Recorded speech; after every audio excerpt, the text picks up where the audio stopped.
Mari kita awali kegiatan kita pada siang hari ini dengan doa.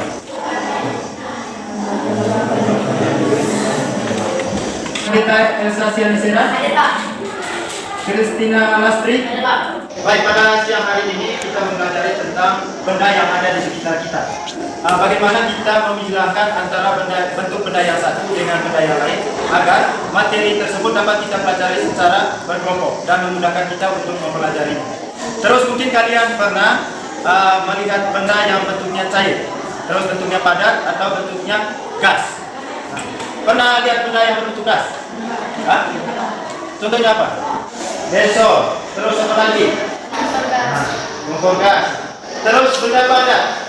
Ini adalah salah satu benda padat. Terus benda cairnya? Air. Bagaimana kita mempelajari benda tersebut? Terus memisahkan antara benda yang satu dengan benda yang lain yang sudah dicampuri. Jadi tujuan pembelajaran kita pada siang hari ini, bagaimana kita bisa mengelompokkan benda-benda tersebut sesuai dengan bentuk atau karakteristiknya. Misalnya tadi air itu bentuknya kelompoknya dengan apa? Terus zat padat itu kelompoknya dengan apa? Begitu juga dengan zat gas. Ya, pada siang hari ini kita mempelajari tentang zat dan karakteristiknya. Sebelum kita masuk ke materi inti, saya memperkenalkan dulu kompetensi dasar dan indikator yang kita pelajari pada bab ini. Yang pertama, lihat di slide. 1. Menjelaskan konsep campuran dan zat tunggal, unsur dan senyawa, sifat fisika dan kimia, perubahan fisika dan kimia dalam kehidupan sehari-hari. Terus indikatornya, menggolongkan karakteristik materi. Tujuan pembelajaran. 1. Menggolongkan karakteristik materi.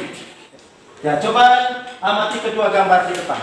Ini contoh dari apa? Kayu. Zat padat. Zat padat ini? Gas. Zat gas. Dari mana kalian tahu kalau ini contoh dari zat gas? Ya, pintar. Karena di dalam balon ini memiliki udara.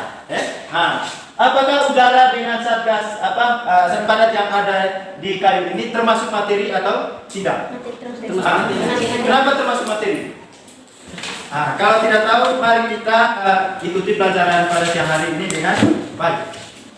Sebelum saya masuk ke materi inti, saya membagikan kalian dulu dalam bentuk kelompok. Untuk barisan ini kelompok 1, barisan di tengah kelompok 2, dan barisan di ujung kelompok 3.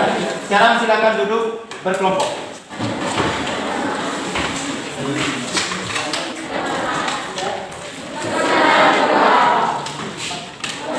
Kalau ada yang tidak mengerti, tanya.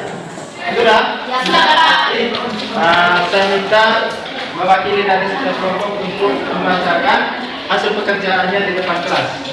Materi merupakan segala sesuatu yang menempati ruang atau memiliki volume dan mempunyai massa. Itu saja presentasi dari perlukan sekian dan terima kasih. Ya, baik. Pengertian materi dan sifat.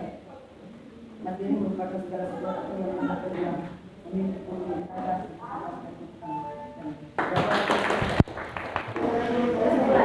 Materi merupakan segala sesuatu yang menempati ruang. Zat merupakan materi yang hanya tersusun dari satu zat. Campuran merupakan materi yang tersusun dari 5 atau lebih zat. Ya, baik, tadi kalian sudah mempresentasikan hasil pekerjaan kalian dan juga kesimpulannya masing-masing. Kalau begitu, kalian kembali ke tempat duduknya masing-masing. Dari hasil pekerjaan kalian tadi, kalian sudah tahu apa itu materi dan apa itu zat. Untuk memperjelaskan apa yang kalian sudah kerjakan tadi atau kalian simpulkan, jadi kita amati slide di depan. Pertama, pengertian materi dan zat. Materi itu merupakan segala sesuatu yang menempati ruang atau memiliki volume dan mempunyai massa. Jadi materi itu mempunyai massa. Jadi kenapa materi mempunyai volume dan massa? Karena materi juga dapat ditimbang. Misalnya kayu, terus atau gula, semuanya pasti ditimbang. Begitupun balon. Sebelum kita memasuki udara di dalam balon, untuk mengamatinya, caranya untuk mengamati udara sebagai salah satu contoh dari materi, caranya bagaimana? Kita masukkan dia ke dalam balon. Untuk mengetahui massa dari balon tersebut, sebelum ditimbang, ditiup dimasukkan angin di dalam balon, kita timbang dulu balonnya. Berapa berat dari balon tersebut? Setelah itu kita masukkan udara di dalam balon tersebut. Terus kita timbang itu balon. Berapa massa dari balon tersebut. Sehingga kita dapat menikmati udara itu dapat menikmati ruang tersebut. Jadi ada materi yang tidak dapat dilihat dan juga ada materi yang dapat dilihat. Contoh materi yang dapat dilihat itu apa? Yang dapat dilihat kayu, ya, zat-zat padat yang ada di sekitar kita. Itu seperti pada gambarnya tadi, antara balon dengan kayu.